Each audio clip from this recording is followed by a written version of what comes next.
Bab 220. Mengejar.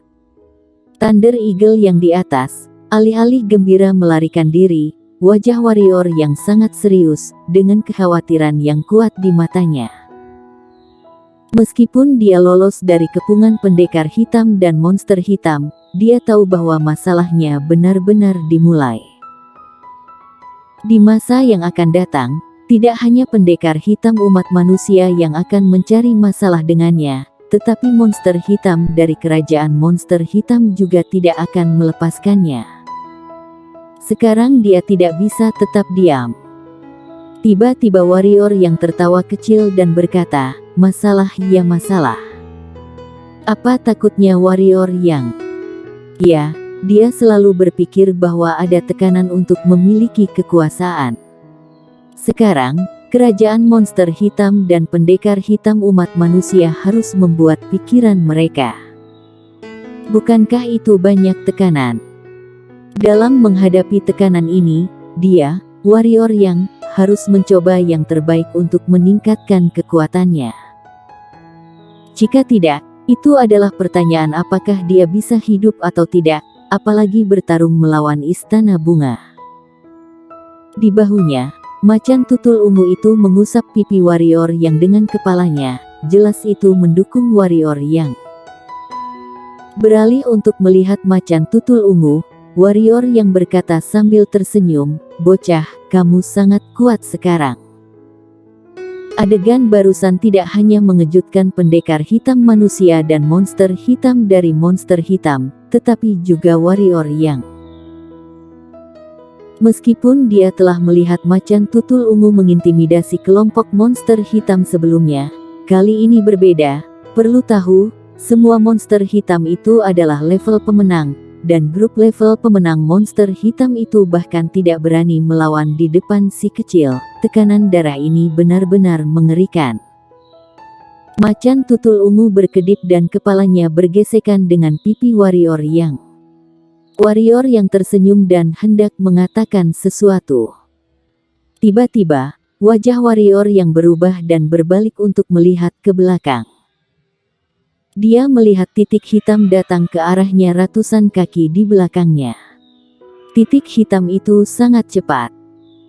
Begitu matanya tertutup dan terbuka, bintik hitam berubah dari ukuran ibu jari menjadi ukuran kepalan tangan.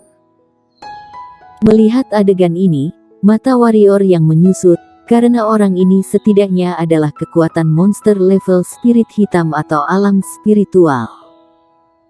Bagaimana mungkin yang kuat di atas alam pemenang muncul di pegunungan puluhan ribu ini?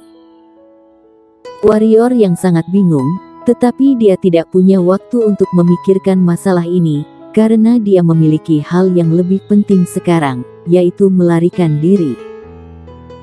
Tanpa ragu sedikit pun, warrior yang mengendalikan Thunder Eagle untuk jatuh dengan cepat. Meskipun warrior yang telah membunuh di alam spiritual yang kuat, dia tidak meremehkan musuh. Dengan bantuan jimat sihir level tinggi, sekarang dia hanya memiliki satu jimat sihir level tinggi dan satu jimat sihir level tinggi yang diberikan kepadanya oleh Bona. Jelas, jika dia tidak bisa menyelesaikan pihak lain, dia akan diselesaikan oleh pihak lain. Tentu saja, dia tidak melupakan manik-manik iblis darah, tetapi setelah menggunakan manik-manik iblis darah. Jika orang yang kuat dalam roh alam ingin bekerja keras dengannya, bahkan jika dia menggunakan manik-manik iblis darah dan serangan balik dari manik-manik roh jahat darah itu sendiri, dia yakin dia juga akan terluka parah. Sekali dia terluka parah di pegunungan puluhan ribu. Seperti sebelumnya, ketika manik iblis darah bukan merupakan pilihan terakhir, dia tidak akan menggunakannya. Setelah digunakan, dia harus memastikan bahwa dia dapat membunuh pihak lain. Setelah Thunder Eagle mendarat, warrior yang bergerak dengan tangan kanannya. Thunder Eagle langsung dibawa ke pusaran pusat energi. Kemudian dia mengeluarkan jimat kekuatan dan menepuk-nepuk dirinya sendiri. Dia bergerak dan melesat jauh di kejauhan. Sama seperti warrior yang baru saja menghilang, seorang pria berjanggut jatuh di tempat warrior yang awalnya berdiri. Pria berjanggut itu telanjang, dengan alis tebal dan mata besar, dan otot bagian atas dan tendon hijau penuh. Jika warrior yang ada di sini, dia akan menemukan bahwa pria berjanggut ini adalah orang yang mengejarnya dengan pasukan berkuda Kekaisaran Qin di pegunungan puluhan ribu sebelumnya, dan orang yang mengejarnya dengan Lesti Qin, yaitu monster hitam yang dia lihat sejak pertama kali. Pria kuat berjanggut menarik hidungnya ke udara, lalu menoleh ke kanan, mendengus dingin, dan berkata, "Bajingan kecil, biarkan kamu melarikan diri sekali, yang telah membuatku malu di Kekaisaran.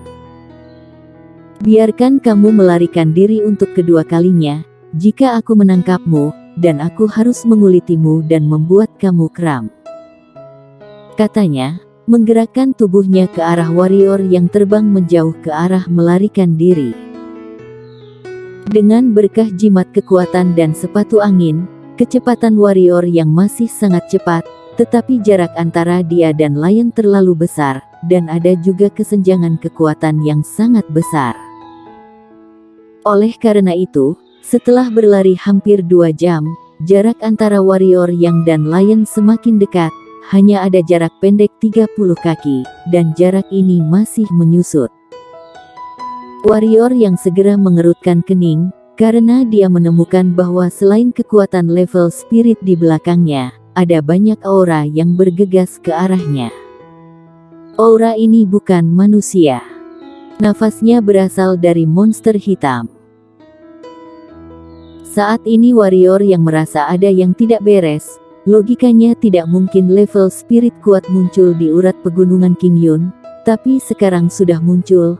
Monster hitam kerajaan jelas-jelas melanggar aturan peringkat Qingyun. Tetapi manusia kuat tidak turun tangan. Apakah manusia dan monster hitam mengejarnya bersama-sama? Atau inikah pengejaran sepihak kerajaan monster hitam? Jika itu yang terakhir, tidak apa-apa. Tetapi jika itu yang pertama, maka semuanya agak buruk. Manusia, matilah. Pada saat ini, teriakan marah tiba-tiba terdengar di belakang warrior yang, dan segera, tinju bercampur angin kencang muncul di belakang warrior yang.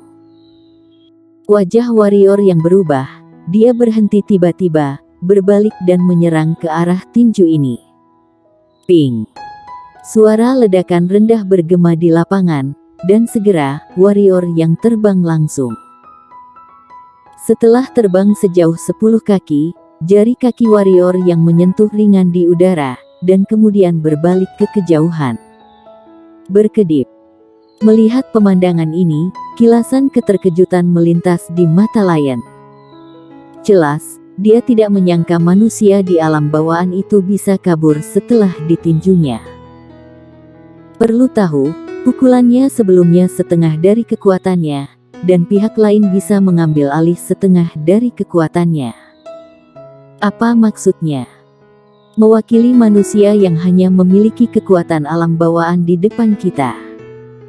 Daging dan tubuh mereka tidak kalah kuatnya dengan beberapa level pemenang iblis dan monster hitam dari kerajaan monster hitam. Setelah mengambil kembali pikirannya, lion itu bergerak dan mengejar lagi. Bagaimanapun, manusia di depannya harus mati. Dia harus mengambil kembali monster hitam ungu, yang dijelaskan oleh Yang Mulia Tiger. Pada saat ini, warrior yang telah membatasi kecepatannya. Kemanapun tubuhnya lewat, itu memunculkan teriakan. Sebelumnya, dia bergerak dengan monster hitam level spirit di belakangnya, dan dia tahu bahwa monster hitam level spirit di belakangnya jauh lebih baik daripada Cistin Feng dari Istana Bunga. Jika menurut kekuatan normal, dia sama sekali bukan lawan dari pihak lain. Kesenjangan ranah di antara mereka terlalu besar. Ini tidak bisa dibuat-buat oleh keterampilan hitam. Tentu saja, kecuali jika dia memiliki keterampilan hitam yang legendaris. Jika memiliki keterampilan hitam dan kejutan, mungkin memiliki kesempatan. Tapi sekarang, Lari selamatkan diri. Macan tutul ungu, tidak berperasaan, itu benar-benar mengabaikan monster level spirit monster hitam di belakang warrior yang, dia duduk di bahu warrior yang. Cakar kecilnya terus mencengkeram telinga warrior yang, dan matanya berkedip karena kegembiraan. Tampaknya memanggil warrior yang, kamu berlari lebih cepat, cepatlah.